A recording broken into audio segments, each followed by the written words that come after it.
बिस्मिल्लाहिर्रहमानिर्रहीम। अस्सलाम वालेकुम। मैं अपने मोअज़्ज़ज़ नाज़रीन और प्यारे दोस्तों को और मैसा सीक्रेट शेफ़ के किचन में खुश आमदीद कहता हूँ। मैं आपके साथ नए स्टाइल में बने हुए पफ समोसा की रेसिपी को शेयर करूँगा। इसको क्रिस्पी और खस्ता कैसे बनाया जाता है, ये तमाम बातें मैं आपके साथ इस वीडियो में शेयर करूँगा। तो चलें स्टार्ट करते हैं इस रेसिपी को। बिस्मिल्लाहिर्रहमानिर्रहीम। ये मेरे पास 2 अदद आलू थे, इनको मैंने छील कर इस तरह आपने स्लाइस काट लेना है।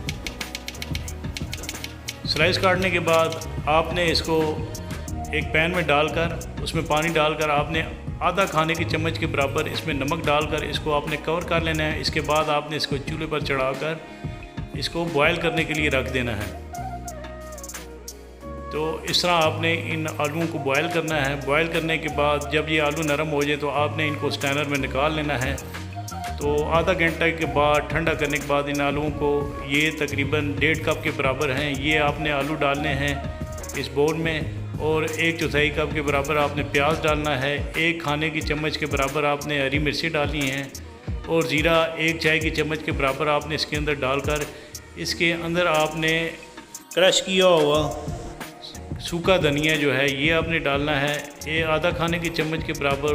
और ये लाल मिर्चें हैं कुटी, ये डालकर आपने इसके अंदर अदरक का पाउडर डालना है और लहसुन का पाउडर 1 चाय की चम्मच के बराबर डालना है। दड़ा मिर्च आपने आधा खाने की चम्मच के बराबर डालनी है। इसके बाद 1/4 कप के बराबर आपने चॉप किया हुआ हरा धनिया और चॉप किया हुआ पुदीना, ये दोनों 1/4 कप के बराबर आपने इन समोसे की स्टफिंग में डालना है। उसके बाद मैशर के ज़रिए आपने इसको मैश कर लेना है। जब ये अच्छे तरीके से मैश हो जाए तो आपने इसके अंदर आधा खाने की चम्मच के बराबर नमक डालना है और 1 चाय की चम्मच के बराबर आपने इसके अंदर गरम मसाला डालना है। ये चीज़ें डालने के बाद आपने इसको दोबारा अच्छे तरीके से मिक्स कर लेना है। और मिक्स करने के बाद आपने इसको चिलर में रख देना है। तो इसके बाद मैंने रोल समोसा की जो है वो रेसिपी बनाई हुई थी, उसमें ये खस्ता डो बनाने की रेसिपी मैंने ऑलरेडी डाली हुई है, जिसका लिंक मैं इस वीडियो की डिस्क्रिप्शन में शेयर कर दूंगा। समोसे की जो पट्टी जो डो थी, आपने उसके छोटे छोटे गोल्स से बॉल बनाकर आपने इनको फैला लेना है हाथों से इस तरह। ये 8 हैं। इसके बाद आपने ये बॉल को फैलाकर आपने इसके ऊपर ब्रश से घी लगा लेना है। घी लगाने के बाद आपने इसके ऊपर मैदे की डस्टिंग कर लेनी है थोड़ी थोड़ी, ताकि ये आपस में चिपक ना सके। तो ये 4 बॉल थे, इनको मैंने बेल कर ये इस तरह घी लगाकर ब्रश से और मैदे की डस्टिंग करके आपने ये इस तरह एक दूसरे के ऊपर इस तरह लगाकर इन सब को इकट्ठा करके आपने रोलिंग पिन से आपने ये देखें, ये 1 2 3 4 आपने रोलिंग पिन से इनको रोल कर लेना है।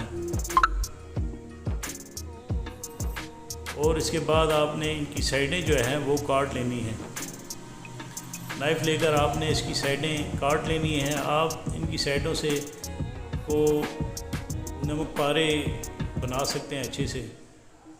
ये साइडें काट कर एक दूसरे के ऊपर आप इस तरह रख लें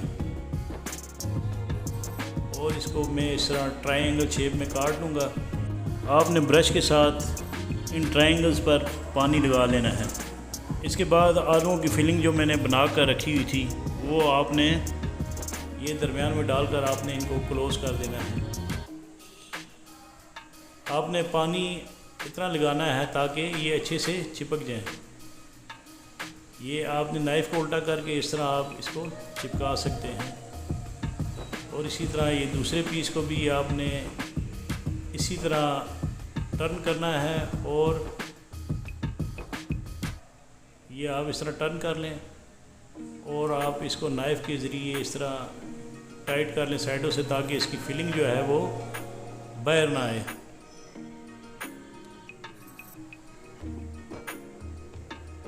तो ये 2 मैंने आपको बनाकर इसलिए दिखाए थे ताकि आप अच्छे तरीके से इसको बना सकें।